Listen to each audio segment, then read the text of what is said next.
এই ভিডিও ক্লিপটা আগে দেখি, তারপর বলছি। এই মুরব্বী, আপনি এর কয়দিন নিয়ে আসছেন এখানে? সত্যি করে বলবেন। হ্যাঁ, আজকে প্রথম।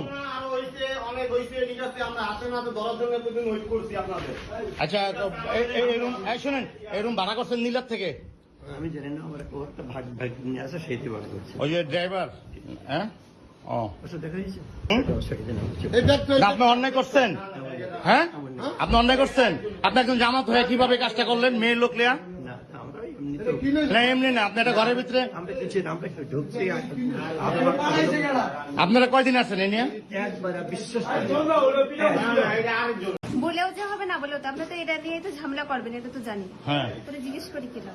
এভাবেই ছেড়ে দেওয়ার মিনতি আর পালিয়ে যাওয়ার সুযোগ খুঁজছিলেন, আকুতি জানাচ্ছিলেন জামায়াতের সাতক্ষীরা আসনের এমপি গাজী নজরুল ইসলাম, যে অনেক অনেক সময় পর সাজানো দ্বিতীয় স্ত্রী দাবি করেছেন মেয়েটিকে।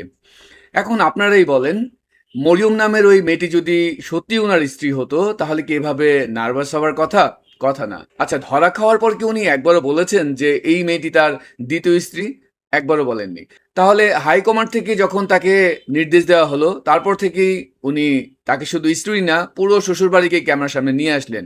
ভাই, ফেসবুক ইউটিউব দেখে মানুষ এখন এতটাই ট্যাটনা হয়ে গেছে যে এরা আপনার চেহারা দেখেই বুঝে ফেলে আপনি কি বলছেন আর কি লুকাচ্ছেন।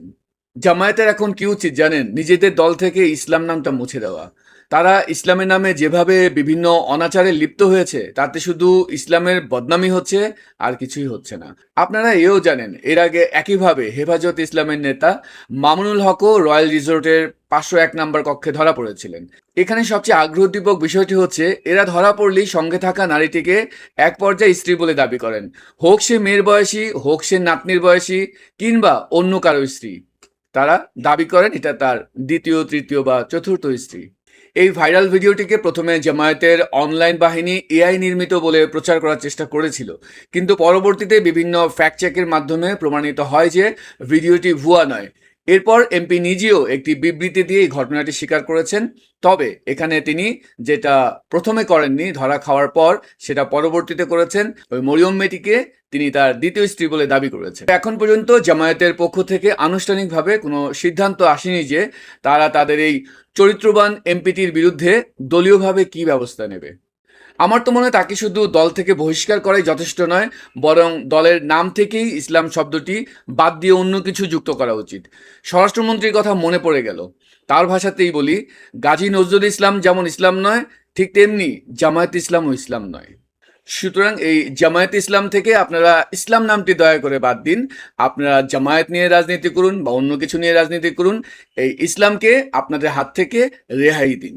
পাশাপাশি আপনাদের আরেকটা আইকনিক স্লোগান আছে না, সৎ লোকের শাসন, সেটিও চিরতরে ভুলে যান। আপনারা মুখে বলে বেড়ান দুর্নীতি করেন না, আপনাদের চরিত্র ভালো, আসলেই কি তাই?